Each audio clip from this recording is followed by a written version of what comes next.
Welcome to V4V Music Spotlight, where we celebrate artists that have embraced the new music economy, taking back control from the platforms and using the value for value model for distributing their art. This episode we welcome Joe Martin.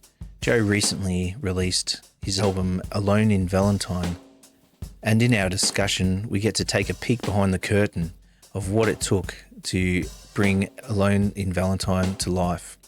Welcome, Joe Martin. Thanks for having me, Matt. It's good to be here. It's cool to be the first guest on your new show, so it's an honour.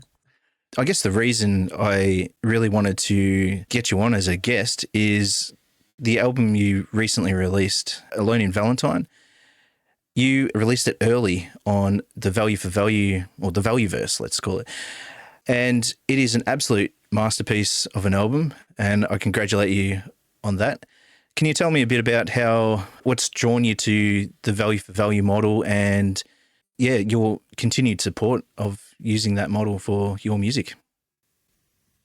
Well, firstly, thank you for the kind words. I really appreciate that. I'm glad you like the album. Um, well, what draws me to value for value is just the fact that it's kind of like the purest, in my opinion, the purest way to distribute and monetize music as an independent artist, or any artist really. You're kind of like putting your music out there, uh, you know, in an open way that's not behind a paywall or a closed sort of subscription. And you're just asking people to send back whatever they think is they get from the album, but in sats basically. So I just think it's a really pure way of releasing music. Um, it, it it creates a really strong connection with the listener and the artist, because you can see in real time who's supporting your music, and they can attach a message to the payment, and you're getting visibility and feedback from people in real time. So that's what I really like about it. Um, it's kind of like one of those things where it just seems such a better way of doing things for me, that I've not gone back to the old way. Well, I still continue to release my music through traditional means, um, both physical form, like through CDs, vinyl that I sell at my shows, and Spotify, YouTube, Apple Music, etc. Um, but when you kind of see the process and the power of the value for value model, you kind of can't unsee it, and you don't want to go back to just the old way of doing things. You want to kind of run both things in parallel. Yeah, I guess like I just want to see more people embrace it really. It's taken a bit longer than I would have expected or hoped.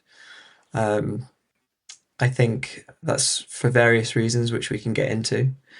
Um, but it's been amazing to see the technology just in the past 3 years or so that I've been releasing music in this way develop and mature. Still quite not there, not quite there for the mainstream yet, I don't think, but it's heading in the right direction. So I just think it needs more artists kind of trying to understand what it is, how it works, and that's why I keep talking about it. And how do you find have you been successful in recruiting artists?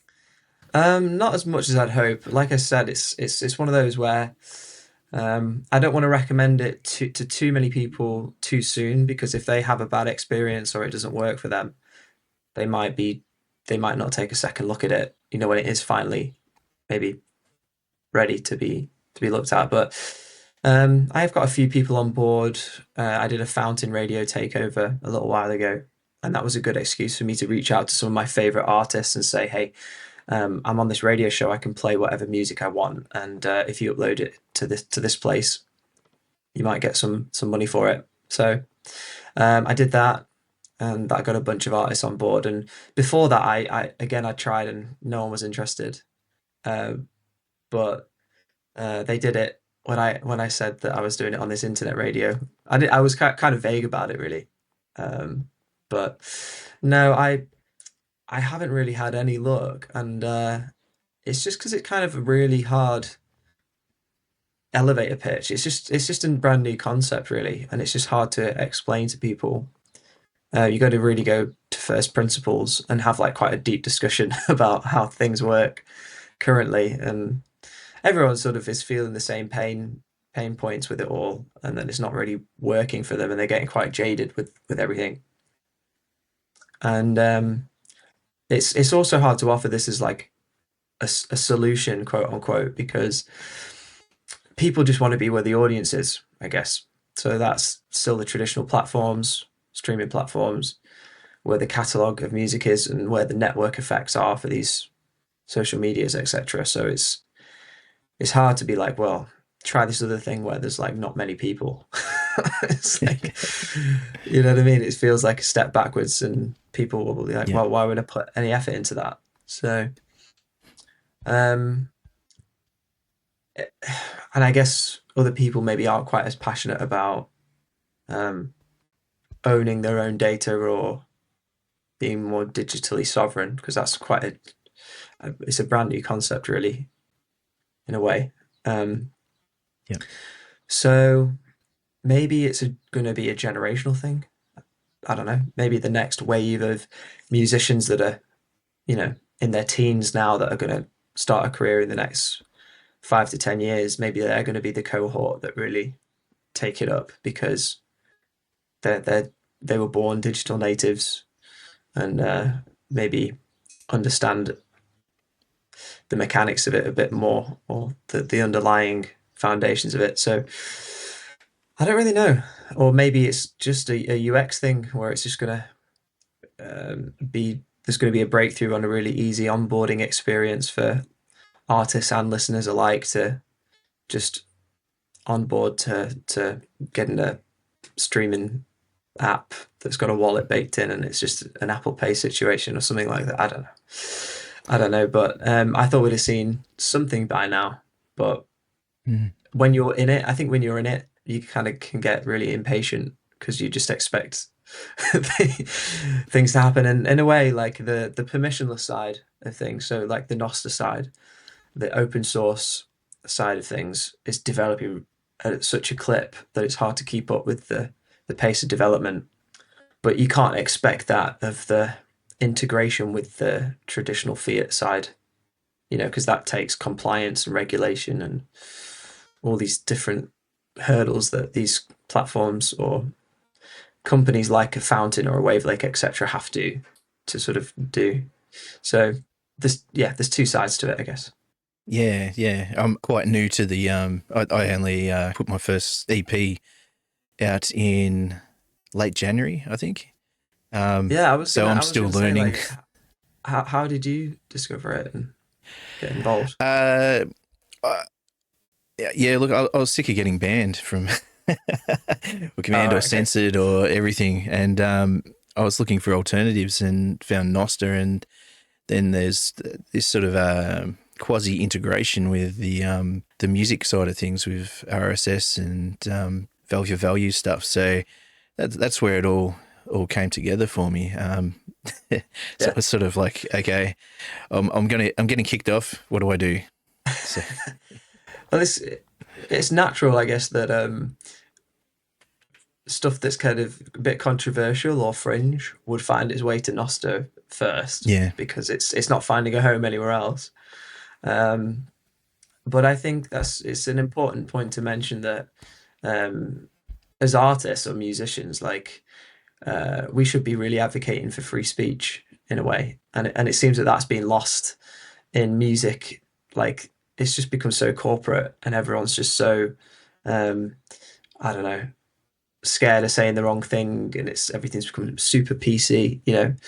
Um, I mean, I'm not saying anything controversial, but like, I just think mm, it's a better way to release your music. But I could see how that can be a turn off for some artists, because they're like, oh, this is a bit scary or whatever.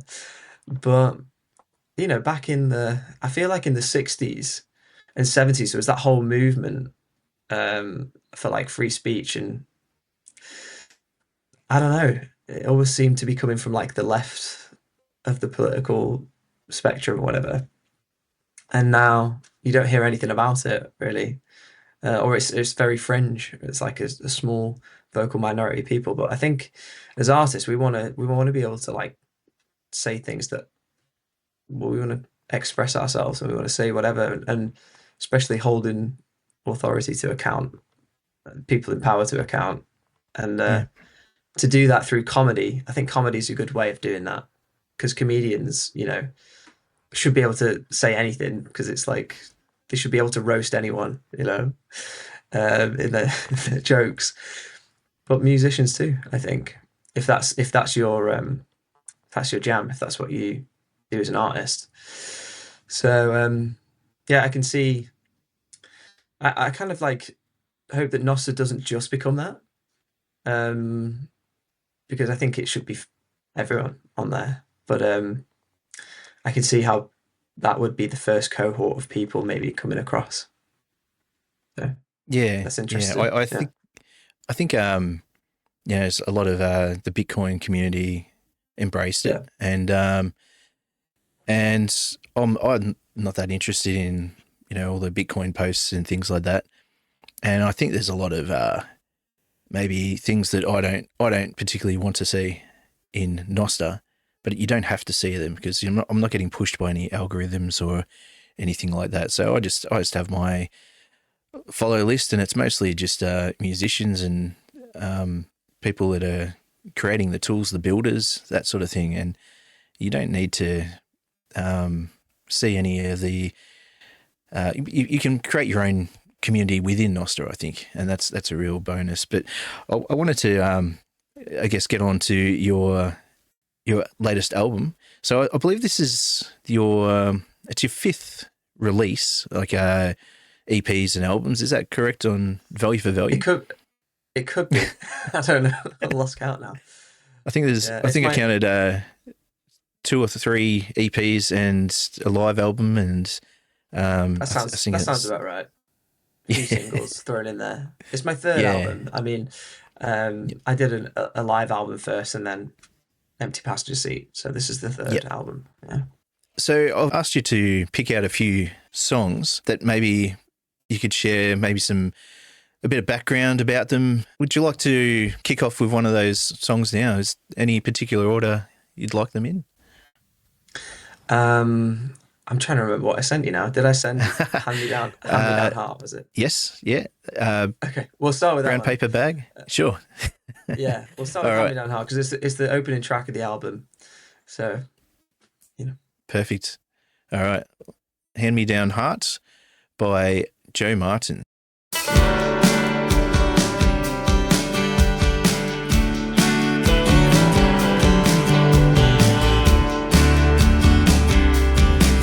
I don't need half an emotion.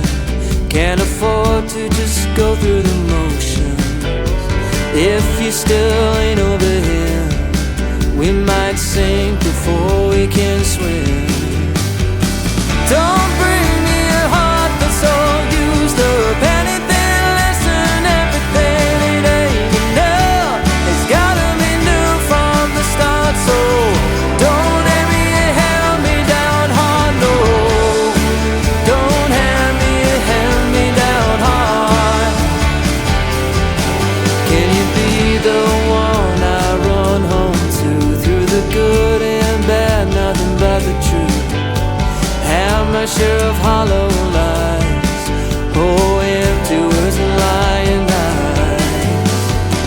Don't bring me a heart that's all used up. Anything less than everything, it ain't enough. It's gotta be new from the start, so don't hand me a hand-me-down heart, no. Don't hand me a hand-me-down heart.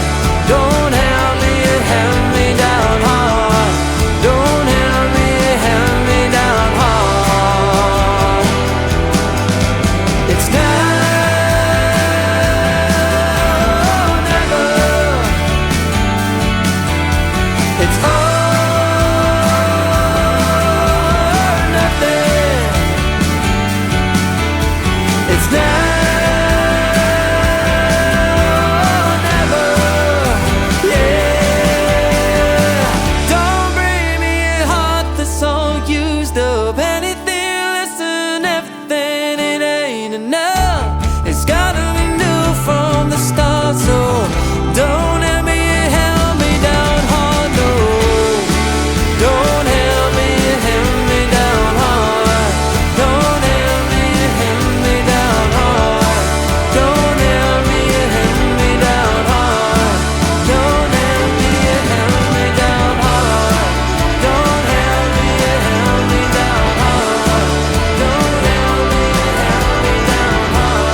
Joe, Hand Me Down Heart, great track. Thank you. You recorded in Nashville. Yes. That's is it a home studio, or is it a professional? Yes. So it's it was a home studio, but it was also a professional working studio. Yes. Incredible gear in there. I was just like blown away. um, yeah. So it was Cal Campbell who produced the record, son of Glenn Campbell, who is one of my music heroes. So Cal produced it. He played drums on all the tracks, and we also had Cornelius Webb, son of Jimmy Webb, playing the bass and helping with some of the arrangements and charting for the other musicians and stuff. So it was the dream team. Yeah, I was in good hands, and it was just a blast, to be recording, hanging out with those guys. It was quite ambitious. We did the album over 8 days, and yeah, it was like 12-hour days. I thought we could do it in 6 days with 8-hour days. So we ran over quite a bit, but it didn't feel rushed. It was quite a good pace, I felt, but it wasn't relaxed enough that we could just spend forever on a certain thing. We had to keep the pace, keep moving with the recording, but it was good. Yeah, it felt really relaxed. The players were great that Cal had brought in to session on it. So I'm really happy with how it turned out. Yeah, brilliant. I Wichita Linesman's one of my all-time favorite songs, and so that's some pretty good lineage there. It is. It is for a lot of people. Me too. Yeah, one of the best songs ever written, I think. Absolutely. So, Hand Me Down Heart, how was that experience? So, how did the song come to be? I just wrote it with some may know from the V4V releases, Ben Jonesy. I've worked with Ben quite a lot out in Nashville over the years, and we got together in 24 when I was out there and wrote Hand Me Down Heart. I think we wrote a few songs on that trip, but that was one that kind of stuck out. And Ben actually introduced me to Goose Cornelius, who then introduced me to Cal, and that's how the record came to be. So I wanted to include that song that I'd written with Jonesy as the opening track. I thought it was a good opener. So I mean, I think I just took him the line of "Hand Me Down Heart" as in like, you don't want hand me down clothes necessarily. You don't want someone's hand me down heart that still belongs to someone else. Maybe I just thought it was a cool line. So he kind of just picked up the guitar, and he's really quick. Like, he's writing all the time, every day. He writes for a show called The Young and the Restless, which is an American TV show. So he's always writing for that, and with other people. He's just really quick. So he picks up the guitar and starts strumming away and coming up with a melody. Before you knew it, we had the song in like 30 minutes or something. So, yeah. Oh, brilliant. So it was just with that one line you started with, and went from there. Yeah. I think there used to be a different second verse to the song that I wasn't quite happy with. So I just took charge and tweaked that and changed that around.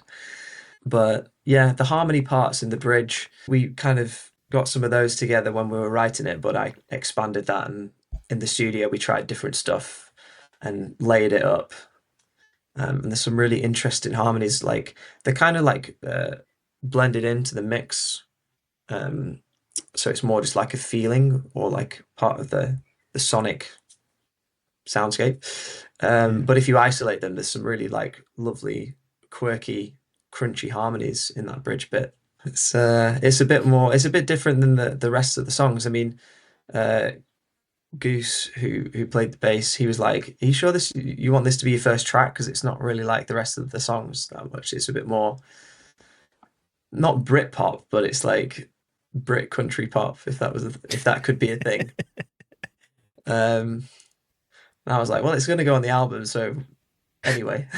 So, yeah. Putting a British stamp on the Tennessee, Nashville, Tennessee Yeah. Well, Jones is recording from there. Jones is from like the Midlands somewhere. Oh, so, okay. so it's like two Brits in Nashville trying to write a country song. Should be a And that's TV what show. happens. So how much did the song change once you got into the studio? Was there much influence from Cal and Cornelius?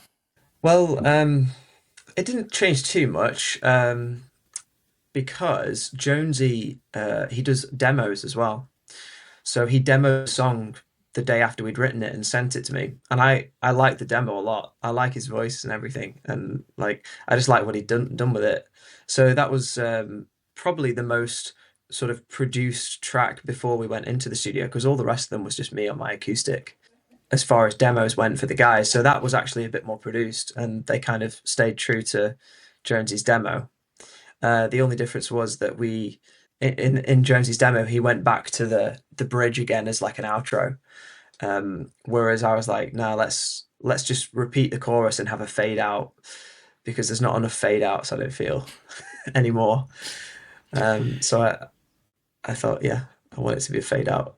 It's just a good hook to keep going round and round, and Ben Jared like just shredded a solo over that fade out at the end, and it was pretty cool. Just a good chance to have a big ending, go a bit crazy. So Yeah, no, brilliant. It is a really really nice song. I'm going to have to those BVs have they're a nice bed, but I'll have to have a bit of a closer listen to them and pick out some of those. I guess those harmonies that you spoke about. yeah, I need to get the stems off the mix engineer and just put them out as like a raw, uncut thing. An extra maybe something else you can coax people into listening to the Valueverse music by doing that. Exactly. Yeah. So what was your the vocal chain you used in the studio? As in like the mics and everything. Yeah, preamps and compressors. Did you take any notice of that sort of stuff? I did, but it was all. I mean, I was in a daze when I first got there, and Cal was telling me like what the chain was and what he was using, and it sort of went in one ear and out the other. But I do know that the mic I was using in and of itself was like 10 grand's worth of mic at least. It was like this massive tube mic, and it was like I forget what it was called even, but like there's photos online, and it's big capsule at the bottom, condenser mic, and it was going into a preamp, and yeah, he had some outboard gear that it was going through some compression, but I should know. I don't. I'm sorry. That's all right. That's all right. I find that stuff interesting, but probably most people don't. So, yeah, I should have taken more note really, but like I said, it was like the first session where he was telling me all about it. I was like jet lagged and yeah, knackered, but I'm just a bit overwhelmed to be there. But I should have got that information actually off him, so I could for things like this. Next time you'll be prepared. Yeah. Next track. Do you want to have a listen to Brown Paper Bag? Is there a bit of a story behind that one? Kinda. Well, I was taking an Uber trip, and we went past a liquor store, and I just forgot that was a thing. That in the States they have separate stores for their liquor, because in the UK we just have it in the supermarket, But they put it in a brown paper bag, and you got to put it in the boot of the car. And I just forgot about this and commented on it to the Uber driver, and he said he started opening up about his life, and said that he'd lost the best relationship he'd had because he turned to drink, and he threw out this line. He said, "I traded her love for liquor." And I was like, oh my God, does this guy realize what he's just said? That's such a good songline. So yeah, I made a note of that. And then I was going to take it into a co-write, actually, the song, well, the idea. But I sat on the bed of my Airbnb with my guitar and just started strumming the guitar. And I thought, I better take a bit more than just that line, maybe a few chords and a bit of a melody. But these words started coming to me, and then I couldn't stop. And then before I knew it, the song had written itself in a way. About, well, it felt like 20, 30 minutes. Could have been longer. You lose track of time when you're in that zone. So that's how the song I came hope you to gave be. him. Hope you gave him 5 stars. I think I did. Yeah. Maybe you could have put him All in right. the Zap split. Yeah, yeah. All right. Let's have a listen to Brown Paper Bag by Joe Martin.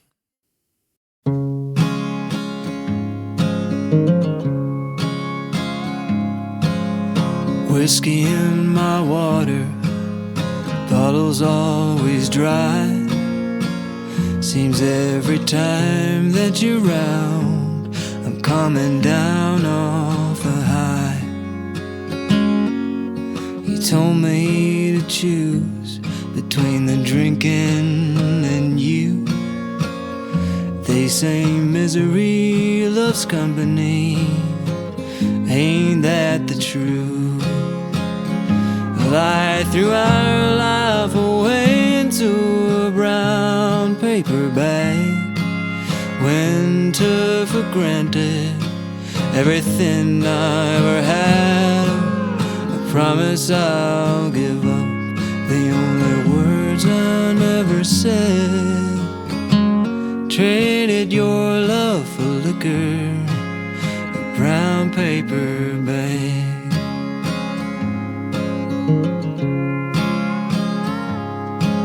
I look in the mirror, and the man that I see, he ain't the man that you fell for, or a man you believe. Someone to count on, someone you could love.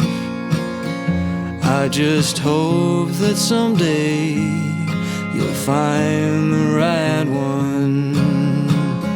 'Cause I threw our life away into a brown paper bag when took for granted everything I ever had. Oh, I promise I'll give up the only words I never said. Traded your love for liquor, a brown paper bag.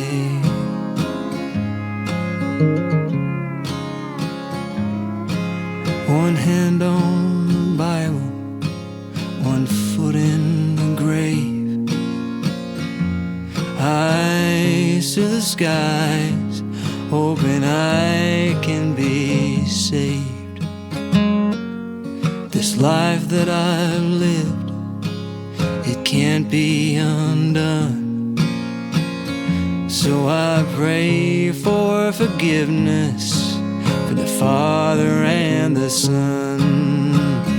'Cause I threw my life away into a brown paper bag when took for granted everything I ever had. Oh, promise I'll give up the only words I never said. Traded your love for liquor, a brown paper bag. Traded your love for liquor, a brown paper bag.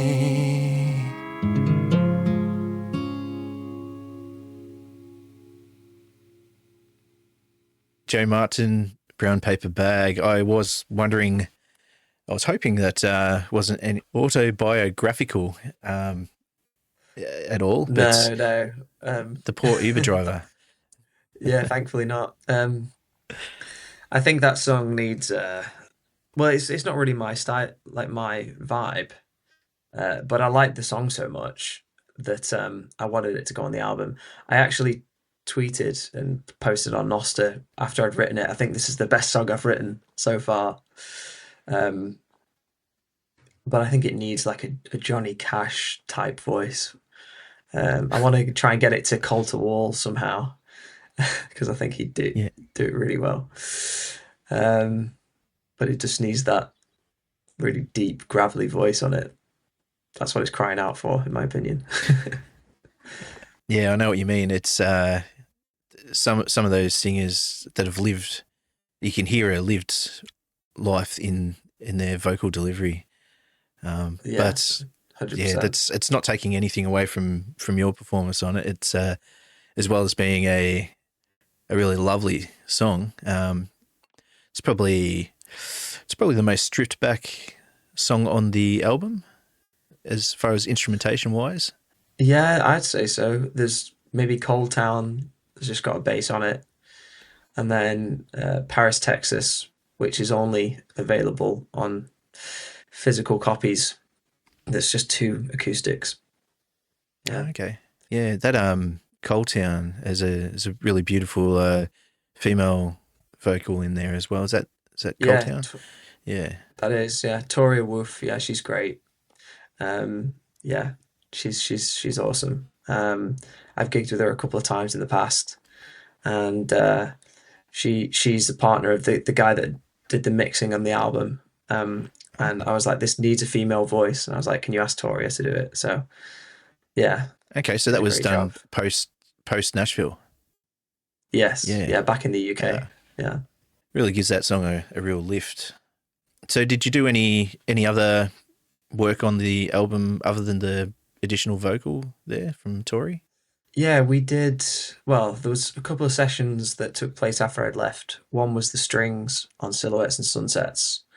A guy called Matt Coombs came in and did all the strings and arranged everything. Yeah, like I've just always wanted strings on one of my tracks, and I was like, this is the one.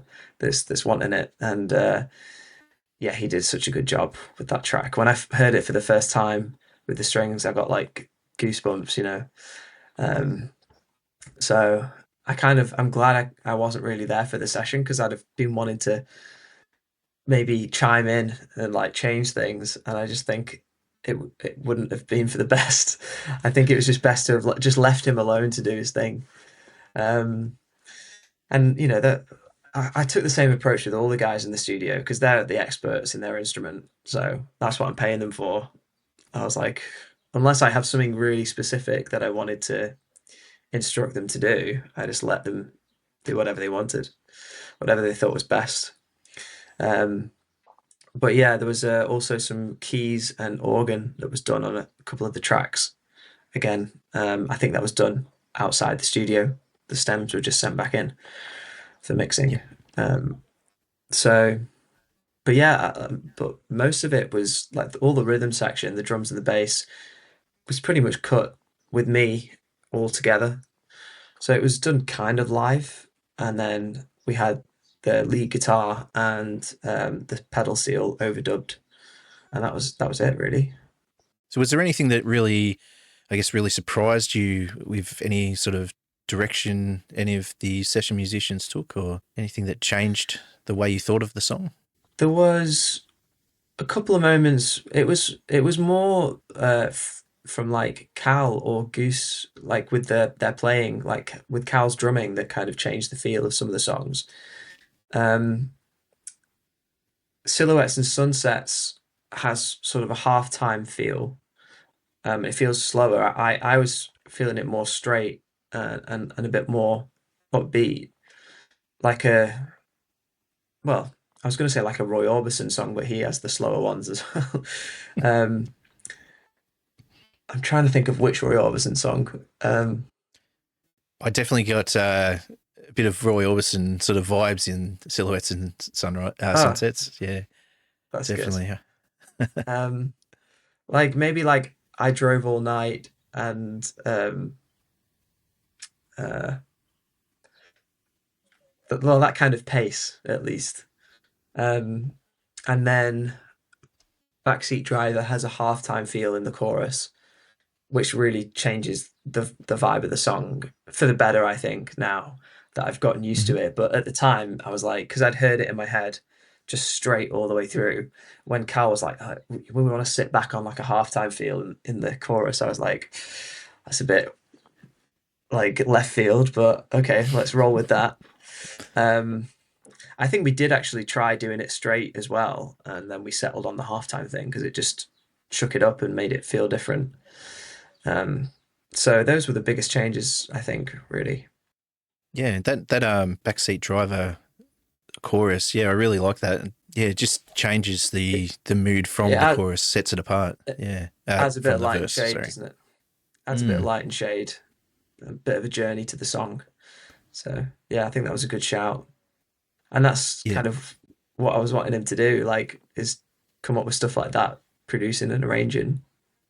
So I was welcoming it really from the guys. I purposefully didn't really tell them too much about what I was after until we were in the studio. And that was both a bit nerve-wracking as well, because you travel all that way and you're spending that amount of money, and it's like, we've not got a plan here, we're just making it up on the spot. But the pros, so it all worked out, The strings in Silhouette and Sunset, that was just one man performing all the parts and arranging the whole thing. Who was that again? Sorry, that was Matt Coombs.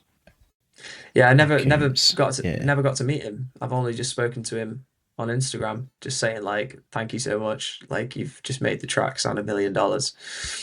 And I sent him a copy. I sent all the guys a copy of the vinyl that played on it. And yeah, I kind of wish I was there just to have seen the process and like watched it. But like I said, I'd have been tempted to be like, oh, try this and try this, and it would have just taken twice as long at least. So it was just like a really nice surprise. I had no idea what to expect, and I'd been hearing the song without the strings, and then Cal sent through a rough mix with the strings, and I was like, wow, really blown away. Super happy with it. Let's have a listen to Silhouettes and Sunsets then by Joe Martin.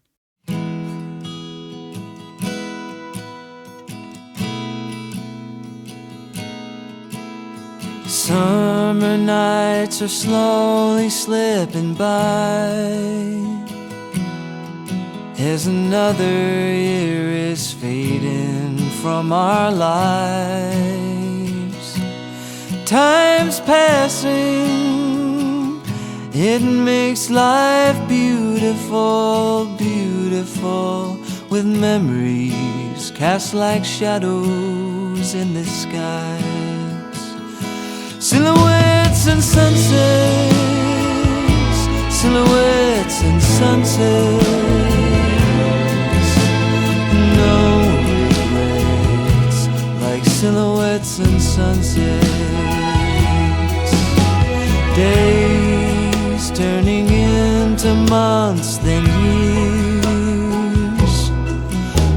Life will bring you sad and happy tears.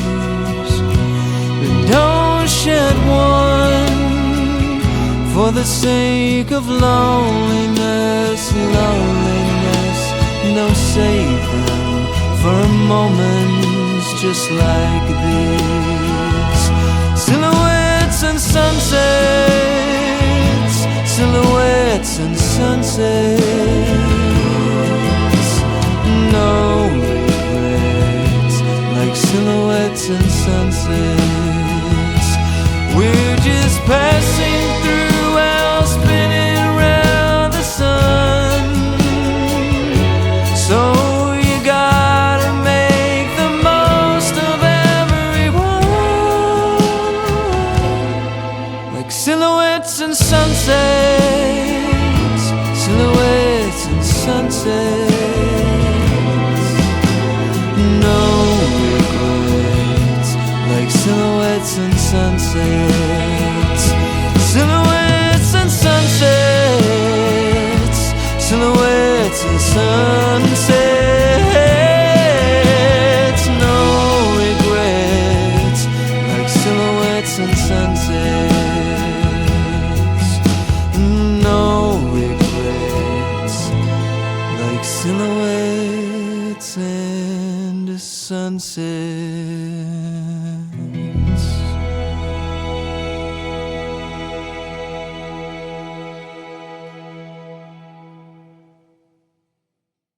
Silhouettes and Sunsets by Joe Martin.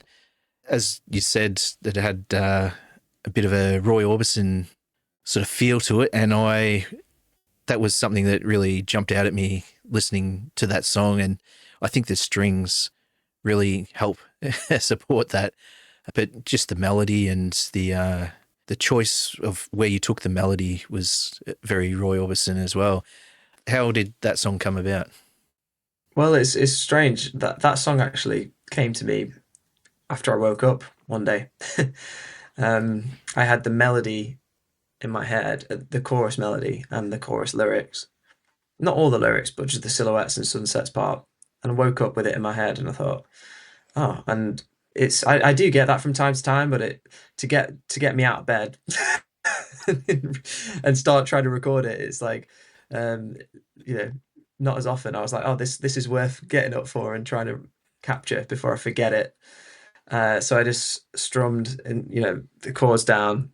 I could hear what harmony was going to go underneath with that minor four and how the harmony sat with it, and yeah, and then that song took ages for me to get to the final version. I kept changing the words over and over again. I wasn't happy with it.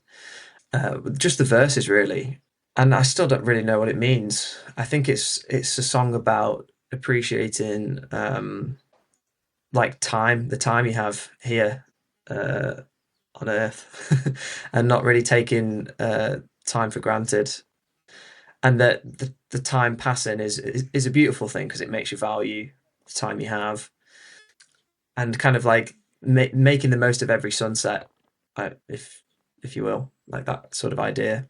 Although it doesn't say that explicitly, but I think that was the message I was trying to get across. Yeah, and then it's just quite a classic melody, kind of like an old-fashioned melody. Don't really know where it came from.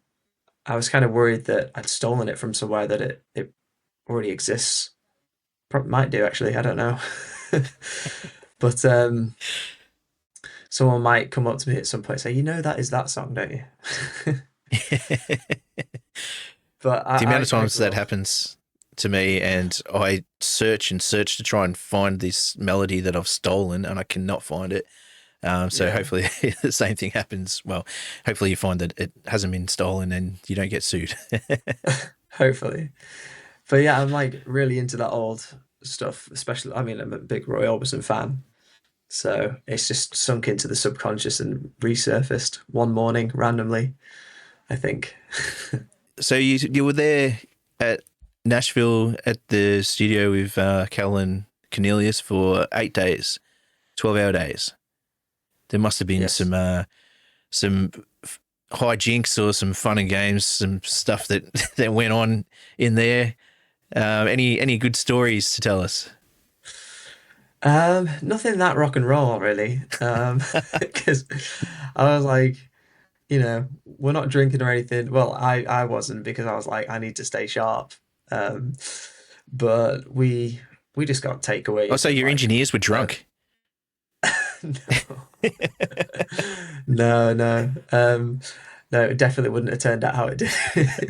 They'd been like falling behind the beat all the time. No, so we just watched some, like, I don't know, funny TV. Just had some we had to get takeaways into the studio to save time. And yeah, we just had a laugh about stuff. And they all gigged in the UK, so we were just talking about their travels into the UK and stuff. But yeah, they're funny guys. We had a good laugh. There were no crazy stories to tell, unfortunately. It's not rock and roll, it's country. Oh, well, don't tell that to some of those, country stars of yesteryear, especially. Yeah, that's true. Some crazy stories there. Yeah, so you wrapped up. You did some, I guess some extra tracking. What was the process from there to get it, I guess, to the finished product, and I guess out into the Valueverse and the physical media? So after I left Nashville, well, Cal sent the stems to be mixed in the UK with James. James Wyatt mixed the album. He did a great job on the mix. I dealt with the artwork for the album, I was kind of running low on budget at that point, and I was like, well, I know exactly how I want it to look, or have a very strong idea of how I want it to look. So I better just figure out how to use these Photoshop type softwares, and pretty much did all the design myself. It's the first time I'd done vinyl, so I had like a million questions of like how it's different, and the artworks had to be different proportions, obviously. So I was kind of doing two sets of artworks, proofreading everything a million times to make sure I hadn't made any spelling mistakes. We had to get different masters for the vinyl because it has to be mastered differently. It was just about hitting the deadline, because with the vinyl, especially, the metal has to be cut that stamps the vinyl, and that is the most expensive part, the most time-consuming part. And if that's wrong, they have to start again. So I was like, I need it to be released by this time. How much lead time do I need to be safe? So we had a deadline that I was trying to hit. Went slightly over, but luckily the metal cutting was fine. There were no flaws in the actual metalwork of the vinyl, because what they do is they have a few test pressings that they send to you. So we had to just check that there was no crackles or pops in the same place on all 5 vinyl. So there were cracks and crackles and pops, but in different places, which suggested that it was the actual vinyl itself rather than the metal that was the issue. So that was good. And then, I just did a slightly early release in the Valueverse, just because, I was wondering whether I should put the 11 tracks out that I was putting out on the physical records, but I thought, no, I'll save that for people that want to buy a CD or a vinyl to get those full 11 tracks. Yeah, just because like it's the only way the artists can make money back is through merch sales, unless people are zapping like $10-$20 each. So no, it's a good decision, I think.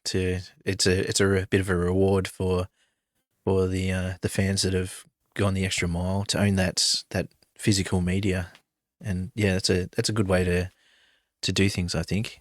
Yeah, I think so. It's just a nice little Easter egg, little extra for people. So the last track that you sent through, Checkmate. Is there anything you'd like to introduce about that before we have a listen? Well, it's kind of a metaphor, I guess, for, I don't know, like the Bitcoin versus fiat thing. Just saying, like, we're all playing like this rigged game that you can't win, and the only thing you can do is like not play the game, walk away, and that's the checkmate winning move, is to stack sats, I guess. And I managed to sneak in a Jeff Booth quote and a Sailor quote in there in the bridge, and there's always the reference to like chess, right, and checkmate and stuff like that. I don't know, that's where it came from, I guess. What's 4D chess? 4D chess, yeah, exactly. What is that? What is that? Well, people say it, don't they? You're playing 4D chess, like you're playing like so far ahead of the game. Yeah, I don't know. Sounds good though. Sounds great in the song. Anyway, let's have a listen to Checkmate by Joey Martin.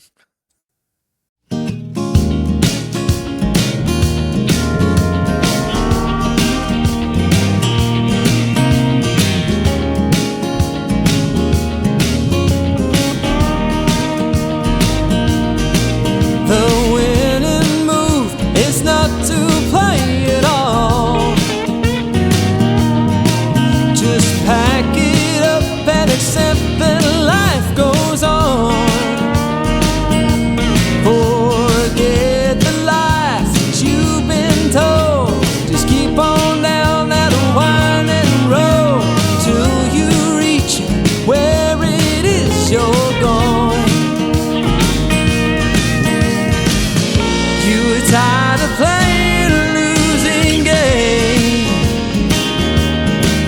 It's 4D chess and now you've called checkmate. 'Cause you're long gone,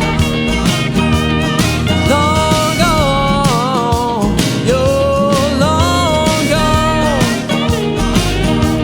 You'll be turned away by those you seek to save.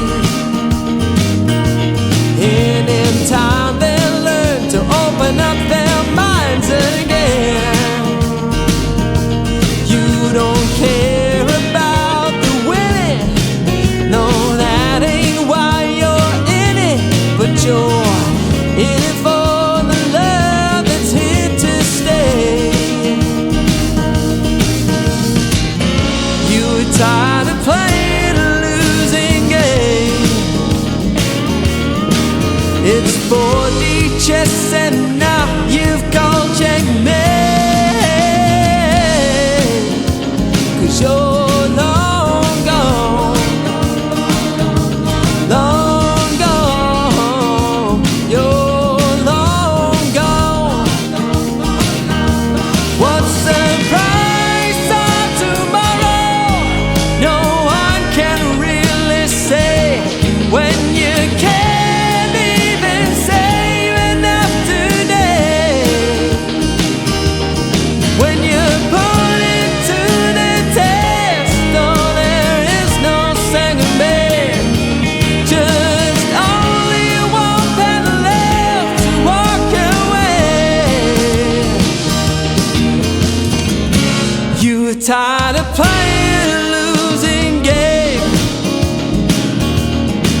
It's 4D chess and now we've called checkmate. 'Cause we're long gone, long gone, we're long gone, long gone, we're long gone, long gone, we're all long gone.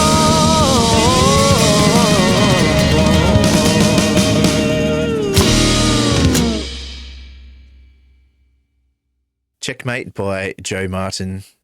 And that is that all those tracks that you've listened to today. If you want to boost during any of those tracks, we hold 1% back here so we can, I guess, be involved and see what's going on. But all that will go straight to Joe, however he has it set up in his splits. So please boost the songs during the songs. All from the album Alone in Valentine. Really, really fantastic album. I encourage you, if you have not heard it, please have a listen. I think it's one of the absolute jewels in the value verse. I think it's right. It must be right up there with one of the albums of one of the best albums of the year. I really, really think it's fantastic. Anything you'd like to add at all, Joe?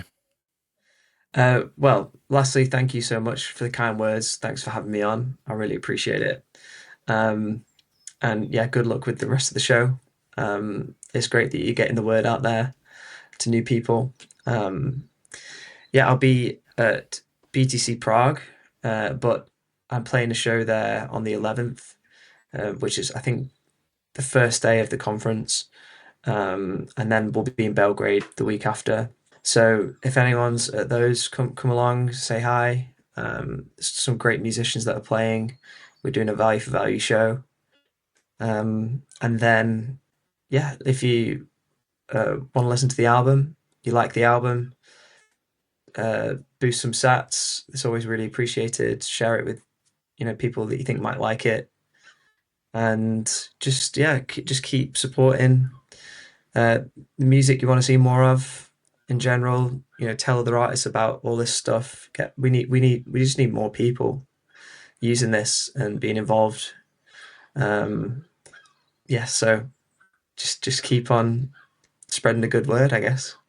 Just to reiterate that, any artists that are interested, please feel free to reach out and get in touch with me, and I'm happy to help lead you through the process that I've recently been on. It's a little bit of getting your head around things, but once you take a bit of time to learn what everything's about, I think you'll find it really rewarding. And I encourage any artists to step away from those platforms, or at least utilize that alternative of owning your art and being in control and not being beholden to platforms and how they're going to treat you or abuse you as an artist. So very important. And so Alone in Valentine, please do check it out.